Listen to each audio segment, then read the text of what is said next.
الحمد لله نحمده ونستعينه ونستغفره ونعوذ بالله من شرور أنفسنا ومن سيئات أعمالنا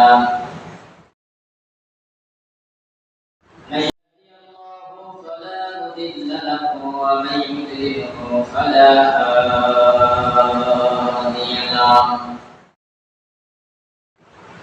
ونشهد أن لا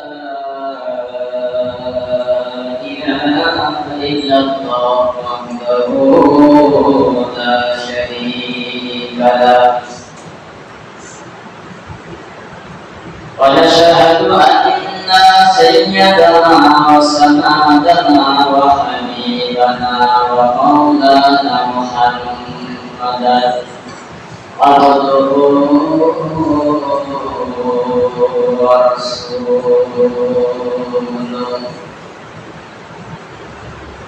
الذي أرسله بالحق بشيرا ونذيرا وداعيا إلى الله بإذنه وسراجا وقمرا منيرا فقد قال الله تعالى في كلامه المجيد والفرقان الحميد সকলে জবান খুলে আমার সাথে বলুন আউযু বিল্লাহি মিনাশ শাইতানির রাজীম বিসমিল্লাহির রাহমানির রাহিম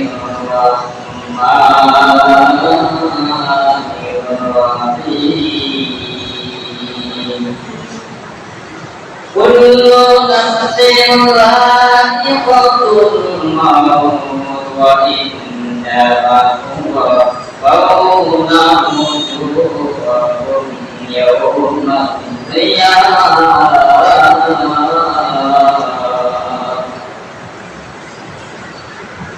فمن زحزح عن النار وأدخل الجنة فقد فاز وما الحياة الدنيا إلا متاع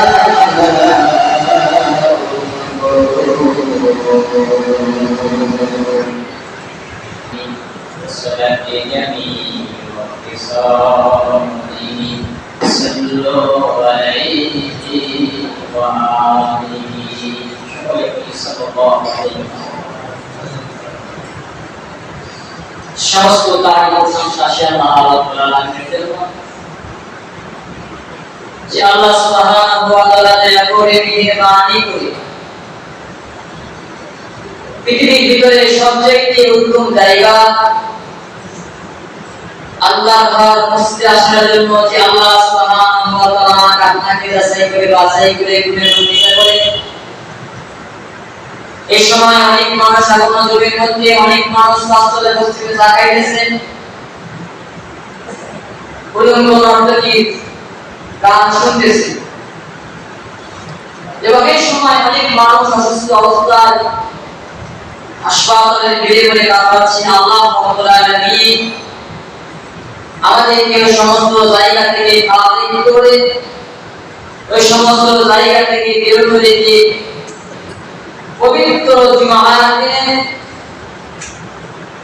যে আল্লাহ সুবহানাহু ওয়া তাআলা দুই রাকাত জুমার ফরজ নামাজ আদায় করার জন্য সুযোগ ও তৌফিক দান করলেন আসলে সেই আল্লাহ পাকের দরবারে সবাই কালেমা শুকর আদায় করছি সকলেই বলি আলহামদুলিল্লাহ এরপরে যত সালাম পাঠ করি সেই বিশ্ব রহমান মুক্তিত যাকে সৃষ্টি না করলেন আল্লাহ সুবহানাহু ওয়া তাআলা সৃষ্টি করতেন না আসেন সেই আদর্শ উম্মাহে বাংলার এই প্রান্ত থেকে মদিনার এই প্রান্তে যত সালাম পৌঁছায় সকলে খুশি আওয়াজ করে সাল্লাল্লাহু আলাইহি ওয়াসাল্লাম প্রিয় উপস্থিতি মুসলিম ভাইরা আওয়াজে আপনারা সবাই কেমন আছেন? আলহামদুলিল্লাহ। আলহামদুলিল্লাহ। আমি আপনাদের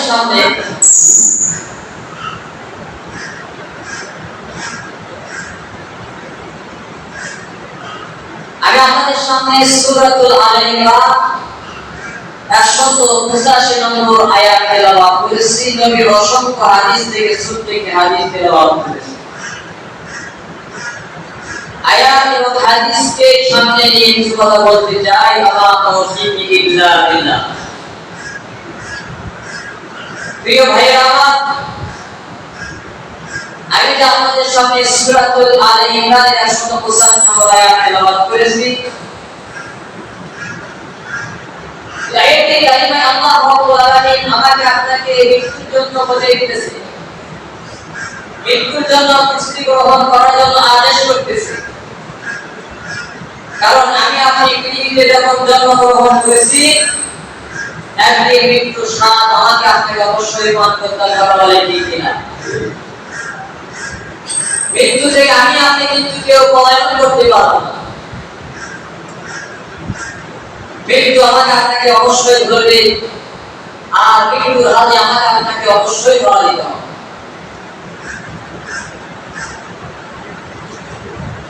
হযরত আদম আলাইহিস সালাতু ওয়াস সালামের দেহ যখন তৈরি করা হয়, আল্লাহ রাব্বুল আলামিন জিবরাইলকে, মিকাঈলকে, ইসরাফিলকে, আজরাইলকে পৃথিবী থেকে এক কোষ্ঠী মাটি নিয়ে যাওয়ার আদেশ করেছিল। এই কাজে জিবরাইল, ইসরাফিল, মিকাঈল ব্যর্থ হয়ে গেছে, কিন্তু আজরাইল কিন্তু ব্যর্থ হল না। জমিন তাদের কাছে গুনাহ করেছে, তাদেরকে নিষেধ করেছে আমার দেহ থেকে তোমরা মাটি নিও না। কিন্তু আজরাইলকে যখন বলেছিল যে তুমি আমার দেহ থেকে মাটি নিও না, আজরাইল কিন্তু শোনেন না। তিনি অর্ডার ফলো করেছেন, আল্লাহ রাব্বুল আলামিন হুকুম করেছেন, হুকুমকে পালন করার জন্য তিনি সর্বদাই চেষ্টা চালিয়ে গিয়েছেন। জমিন যখন তিনি থাবা মেরেছিলেন, জমিন অনেক অনুনয় বিনয় করেছিল, কিন্তু আজরাইল আমিন আলাইহিস সালাতু ওয়াস সালাম জমিনের কোনো কথাই কর্ণপাত করেন নাই, শোনেন নাই। তিনি এক থাবাতে আল্লাহ পাকের দরবারে জমিন থেকে এক পুষ্টি গাড়ি নিয়ে গিয়েছিল, বলেন সুবহানাল্লাহ। আল্লাহ রাব্বুল আলামিন অত্যন্ত খুশি হয়ে বললেন, হে আজরাইল, আমি তোমাকে একটি দায়িত্ব দিতে চাই, সেটা হচ্ছে মানুষের প্রাণ কব্জ করা, রূপে কব্জ করা।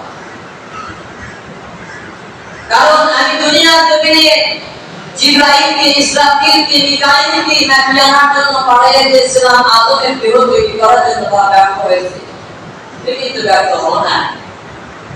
আমি আল্লাহ, আমার একটা বিশ্বাস, পৃথিবীর জমিনে মানুষের রূপ কব্জ করতে কোনো দ্বিধা করবে না, বলেন সুবহানাল্লাহ। হযরত আজরাইল আলাইহিস সালাতু ওয়াস সালাম আল্লাহ পাকের দরবারে আরজ করলেন, মালিক আপনি আমাকে এই কাজের দায়িত্ব দিলেন না,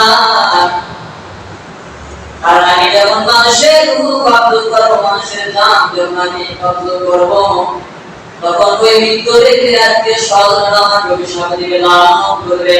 রব্বুল আলামিন আল্লাহ, আমি মানুষের লানত নিতে চাই না, বলেন সুবহানাল্লাহ।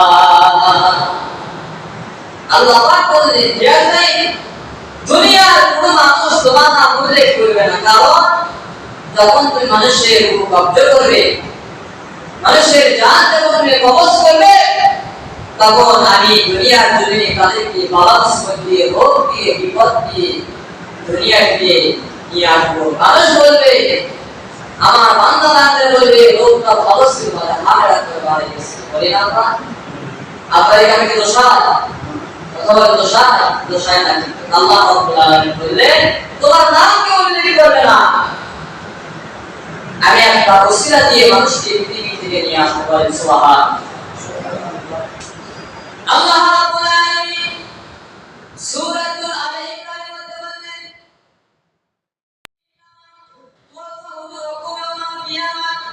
আর তোমাদের কিয়ামতের দিনে বান্দা পরিপূর্ণ বদলা নেওয়া হবে।